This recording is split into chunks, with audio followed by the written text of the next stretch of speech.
corner of her garden, under a pile of silver leaves, Maya found something extraordinary. They were seeds, but not like any she had seen before. They shimmered like tiny pearls in the palm of her hand, glowing with a soft, secret light. "Look, Mama," Maya cried, running to the porch where her mother, Amara, was resting. "I found magic in the dirt." Amara leaned down and touched a seed gently. "Everything has a bit of magic inside, Maya," she said with a smile. "It just needs someone to help it find its way out." Maya chose the sunniest spot in the yard. She used a small silver trowel to dig tiny holes, one for each seed. She tucked them in as if she were putting them to bed in a blanket of rich, dark earth. "Sleep well," she whispered, "and wake up when you're ready." Just then, Silas and Iris came running over from the house next door. They peered into the dirt and then at Maya's empty hands. Silas tilted his head, looking confused. "What are you doing, Maya? There's nothing there but mud," he said. "I'm growing magic," Maya said proudly. Silas and Iris shared a look and began to giggle. "Those seeds are too small to be anything," Iris said, shaking her head. "Nothing will grow from those tiny specks. Come play tag in the park instead."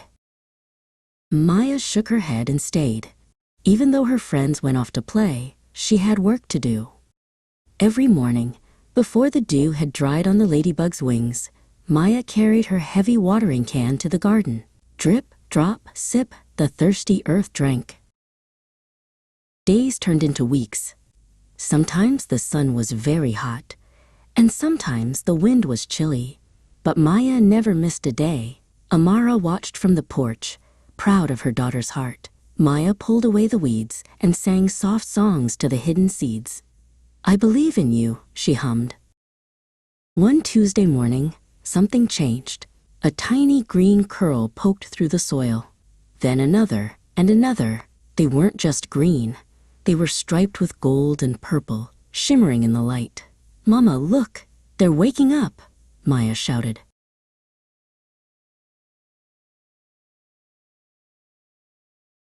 The garden transformed almost overnight. Enormous flowers shaped like bells chimed in the breeze, and fruits that looked like glowing stars hung from the vines. Iris came back to the fence, her jaw dropping in surprise. The air smelled like honey and starlight.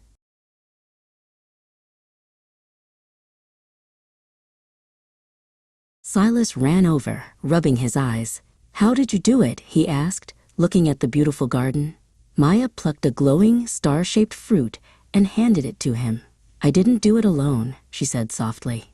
"The seeds did the growing. I just made sure they were never forgotten."